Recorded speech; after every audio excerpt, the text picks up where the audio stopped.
अब 13 नवंबर और 20 नवंबर को चुनाव होना है। कितने नेता आए, कितने गए झारखंड प्रदेश में, झारखंड प्रदेश का कितना विकास हुआ, कितने कॉलेजेस बनाए गए, कितने स्कूल खोले गए बेहतर से बेहतर, कितने हॉस्पिटल खुले यहाँ बेहतर से बेहतर, कितनों को शिक्षा दिया गया, कितनों को रोजगार मिला, कितनों को नौकरी दिया गया। आपका आंकड़ा है, आप खुद ही निकाल के देख लेना। क्योंकि झारखंड प्रदेश में जब जब सरकारें बनी है सिर्फ अपना फायदे के लिए काम किया है। इस बार जब आप वोट देने जाइएगा तो इस बार को जरूर सोचिएगा कि आखिर मेरा झारखंड प्रदेश इतना जिसको प्रकृति ने इतना सारी संपदा दे रखा है, आखिर हमारा झारखंड राज्य इतना पिछड़ा जगह पर क्यों है? यहाँ के लोग आखिर आगे क्यों नहीं बढ़ पा रहे? शिक्षा यहाँ बेहतर क्यों नहीं हो पा रही है? स्वास्थ्य के मामले यहाँ पर ठीक क्यों नहीं हो पा रहे?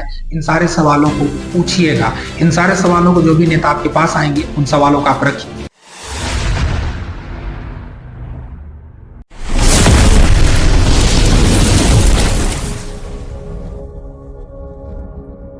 झारखंड में जब जब चुनाव का बिगुल बजता है तब तब झारखंड के लोगों में एक पागलपन देखने के लिए मिलती है। अभी जो झारखंड में चुनाव होने वाला है वो 2 चरण में होने वाला है।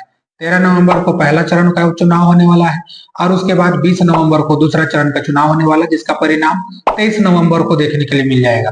झारखंड राज्य के गठन 15 नवंबर 2000 को होती है। बिहार के पुनर्गठन के बाद इस राज्य को अलग किया गया और 28वां राज्य का इस झारखंड को दर्जा दिया गया। बिहार से झारखंड का अलग होना, जिसमें 1-2 समस्याएं बहुत महत्वपूर्ण रही थी, जिसमें कि एक आदिवासी जनजाति है, उनका एक बहुत बड़ी समस्या रही थी, उनका पूर्ण रूप से बिहार में आगे ना बढ़ पाना। सन 2000 से लेकर के 2024 तक अगर बात किया जाए तो झारखंड में ऐसे 7 चेहरे थे जिन्होंने अलग अलग समय में झारखंड के कमान संभाले हुए थे। झारखंड में मेन तौर पर देखिएगा तो 2 ही बड़ी पार्टियां हैं, जिसमें कि उसी का सबसे ज्यादा सरकार भी बनी है, जिसमें एनडीए दल के अंतर्गत आने वाला भाजपा, उसके साथ साथ में आपका जो आजसू है वो सम्मिलित होती है। और दूसरे तौर पर देखिएगा तो आपको ये पता चलेगा कि कांग्रेस के साथ में जेएमएम की जो गठबंधन होती है वो एक महागठबंधन के रूप में कार्य करती है और वो सरकार चलाने में सहमत होती है।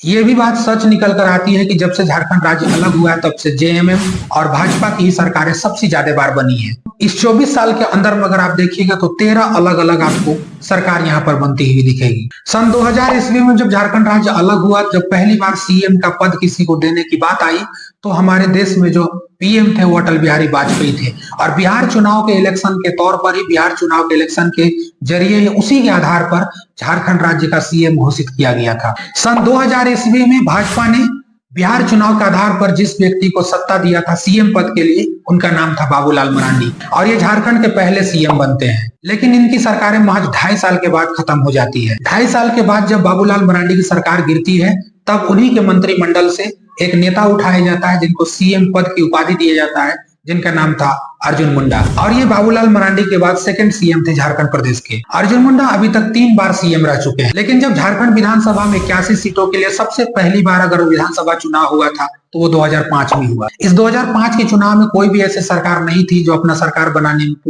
पूर्ण बहुमत लेकर आई थी। लेकिन जेएमएम के नेता शिबू सोरेन ने दावा पेश किया कि हम सरकार यहाँ पे बनाएंगे। शिबू सोरेन जब सरकार बनाने की बात करते हैं और जब उनका शपथ ग्रहण किया जाता है तो शपथ ग्रहण के महज 10 दिन बाद उनकी सरकार गिर जाती है और उन्हें पद से इस्तीफा देना पड़ता है। इसके बाद अर्जुन मुंडा और भाजपा ने दोनों मिल करके फिर से एक बार सरकार बनाने का ठान लिया और अंततः 2005 में ही अर्जुन मुंडा सेकंड सीएम के रूप में फिर से एक बार शपथ ग्रहण करते हैं। इसके बाद इनकी सरकार मात्र 1.5 साल चल पाती है। जब इन दोनों का गठबंधन टूट जाता है तो 2006 में अर्जुन मुंडा इस्तीफा ले लेते हैं। इसके बाद से फिर से जेएमएम समर्थन गठबंधन सरकार संभालने की बात करती है और उसके बाद एक निर्दलीय विधायक का नाम निकल कर आता है सीएम के रूप में, जिसका नाम था मधु कोड़ा। और मधु कोड़ा अपने जीवन में पहली बार सीएम बनते हैं महज 35 साल की उम्र में। फिर क्या था, 2 साल जैसे तैसे इनकी भी सरकार चलती है। जेएमएम ने उनसे भी अपना समर्थन वापस ले लिया। जेएमएम के समर्थन वापस लेने के बाद वहां पर मधु कोड़ा की सरकार गिरती है। इसके जस्ट तुरंत बाद अगस्त 2008 में शिबू सोरेन फिर से सत्ता संभालते हैं और अपने जीवन का दूसरी बार वह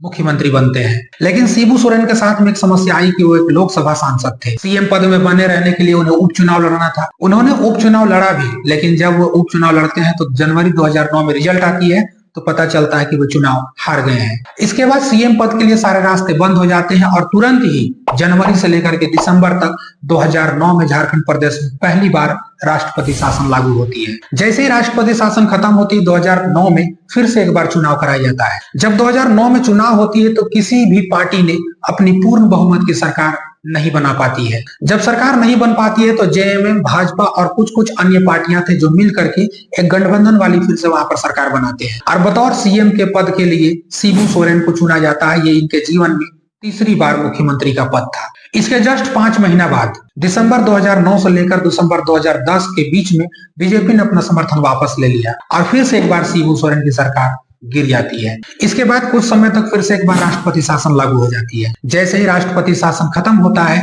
और 2010 में भाजपा उभरती हुई आती है और अर्जुन मुंडा को फिर से एक बार सीएम बनाने की घोषणा करती है और अर्जुन मुंडा का भी ये उनके जीवन में तीसरी बार मुख्यमंत्री का पद था। लेकिन क्या था, जो होते आ रहा है वही होना है।